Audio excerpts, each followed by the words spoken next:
De l'espèce sonnante et trébuchante avec du matériel de travail comme récompense au prix de multiples efforts consentis dans le champ de la propriété.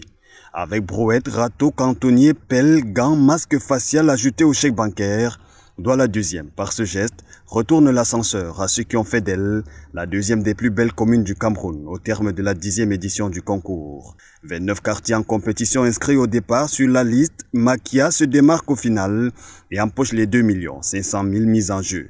Newton 2 suit le bon exemple reçoit 1 500 000 en guise d'accompagnement. Les récipiendaires respirent la joie dans la salubrité et dévoilent ce qui est d'ailleurs connu. Son devoir, le matin s'il se réveille, c'est balayer, nettoyer sa devanture et les alentours. Le commerçant ainsi que le commerçant, tous les commerçants ont des poubelles dans leurs boutiques, dans leurs magasins. Et nous autres, nous sortons pour coordonner le travail. Douala deuxième attire les commerçants, la nécessité de s'organiser s'impose, dira Maître Denise Fampou qui appelle sa population à ne pas lâcher en si bon chemin. À côté des prix d'encouragement, du matériel de travail remis aussi aux différentes associations féminines et juvéniles confondues pour tordre le cou à l'insalubrité. Vision commune entre l'élu local et le sous-préfet de Douala deuxième, parrain de l'événement. L'objectif étant d'aller obtenir ce prix au niveau national. Et je pense que nous avons des moyens. Madame le maire ne lésine pas sur ces moyens-là. Vous voyez que les quartiers gagnent des millions de francs.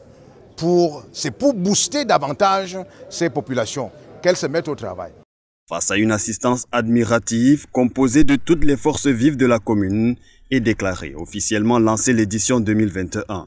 Les critères ont été dévoilés, reste à maintenir le cap qui fait de Douala deuxième un label que les autres arrondissements du Cameroun peuvent copier avec fierté. Nubel porte l'étiquette de label.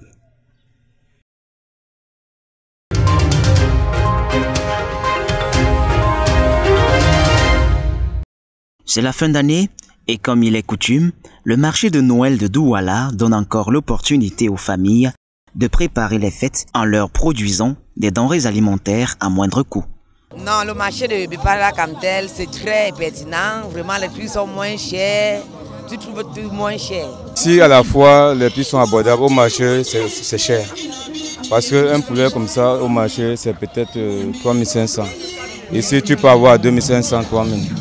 Lancée ce 22 décembre par le gouverneur de la région du littoral, la foire de Camtel est un carrefour de promotion des produits made in Cameroun.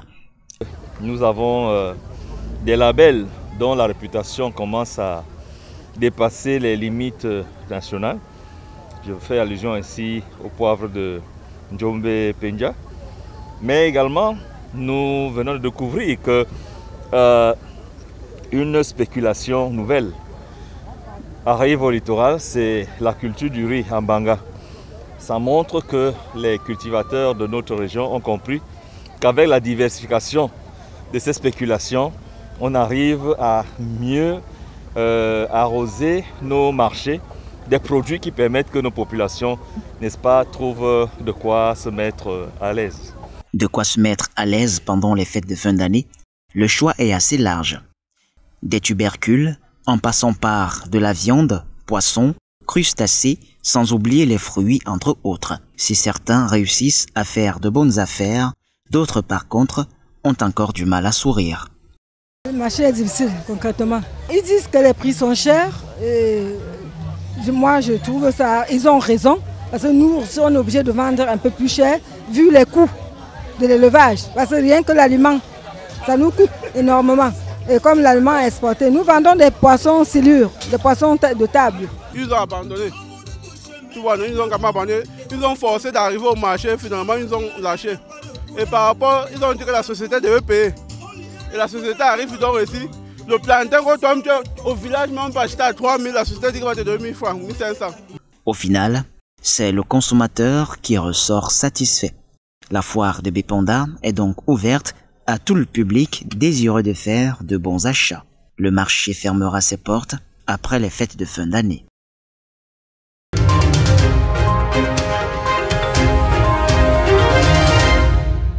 Vous avez prouvé nous causeries participatives à travers Un déjeuner de presse avec les hommes et femmes de médias. L'argument est tout trouvé par le mouvement réformateur pour dire sa gratitude à l'endroit de ces acteurs qui œuvrent pour la démocratie au Cameroun. D'après le parti politique, les journalistes du pays ont su faire preuve d'enthousiasme et de professionnalisme durant la difficile année 2020. Nous avons voulu dire merci à la presse pour l'accompagnement que nous avons eu tout au long de l'année, mais aussi pour leur travail pour les libertés, la défense des libertés individuelles et collectives. Donc c'est pour encourager la presse à poursuivre dans la voie de la défense des libertés collectives et individuelles que nous avons pensé qu'il fallait qu'on ait ce moment de partage. C'est en se positionnant aux côtés de la presse, qui est très souvent heurtée, que le MR entend engager son plan d'action pour 2021. Nous envisageons d'implanter le parti dans au moins la moitié des départements du pays déjà l'année prochaine. C'est aussi quelque part pour préparer cette instance, cette activité que nous avons voulu un peu de manière prospective travailler avec la presse pour qu'effectivement, de la même manière qu'elle nous a accompagnés tout au long de cette année qui s'achève, qu'elle soit présente avec nous dans les étapes que nous aurons l'année prochaine. Le fait de trouver des solutions certaines aux inquiétudes des populations, notamment en zone de crise sécuritaire et face à la pandémie de Covid-19, va meubler les activités du mouvement réformateur, relancé il y a quelques mois sous le signe de la paix, du travail et de la solidarité.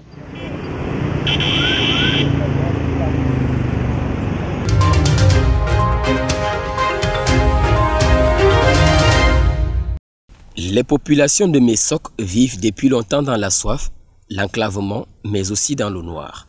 C'est du moins ce qu'elles nous font savoir. Nous souffrons des routes. Il y a les ponts qui sont cassés un peu de partout. Il y a l'habitation, l'eau potable que nous n'avions pas. Du fait que du mandat passé, il a tout fait pour nous mettre l'eau, mais certains individus ont eu à casser les tuyaux. L'impraticabilité des routes, l'inactivité des forages, les câbles électriques à même le sol sont là des éléments pouvant justifier les déclarations susmentionnées. En éducation, les problèmes sont de deux ordres. Si certains bâtiments des salles de classe manquent de toiture, beaucoup d'entre elles manquent d'enseignants, chose qui affecte indéniablement le système éducatif de Mesok.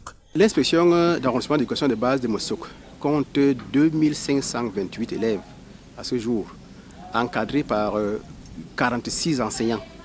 Et vous comprenez que si nous faisons le ratio élèves-enseignants, nous sommes en deçà du ratio normal qui est de 60 élèves pour un enseignant. Dans cette localité située dans le département du Onyong, région de l'Est Cameroun, les problèmes liés au tribalisme n'en demeurent pas les moindres. Dans de pareilles circonstances, le silence ne trouve pas sa place. Nous disons non. Non et non aux propos affables de division, d'exclusion, de haine et de xénophobie. En vue de donner une réponse favorable à toutes ces plaintes, l'exécutif communal a récemment voté le budget de l'exercice 2021, pouvant ainsi financer les projets suivants. Nous avons une forte priorité sur l'entretien routier. Nous avons l'équipement de la maison du planteur. Nous sommes dans une zone essentiellement agricole et la cacaoculture fait partie de notre culture de rente par excellence. On va effectivement construire des salles de classe parce que nous sommes encore dans le besoin. Et nous avons remarqué que tous nos centres de santé sont déjà en désuétude. Il fallait mettre un coup de main pour leur réflexion. Rappelons que le budget est estimé à plus d'1 milliard de francs CFA.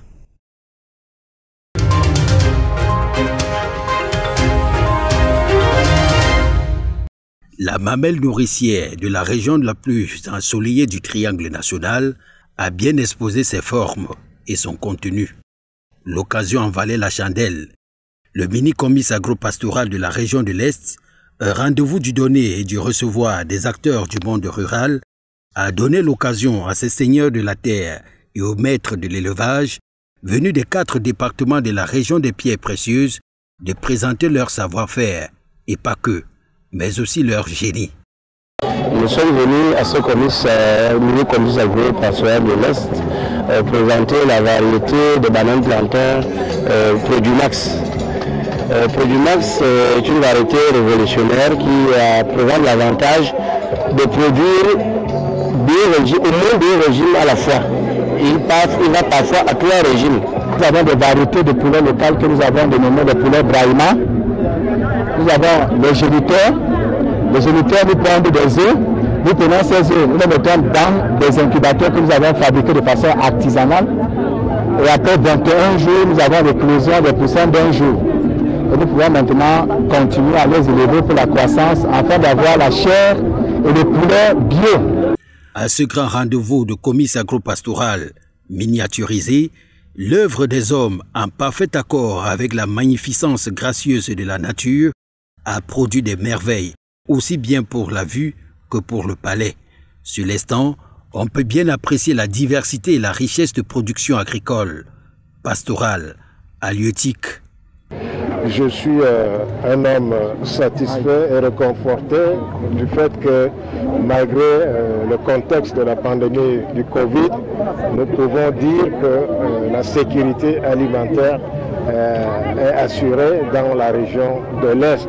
Fasciné, le ministre de l'Agriculture et du Développement rural, venu présider la cérémonie d'ouverture du mini-comice agro-pastoral dans cette partie du pays, après une visite guidée des stands, s'est dit réconforté de cette richesse et diversité et rassuré de la sécurité alimentaire dans la région de l'Est.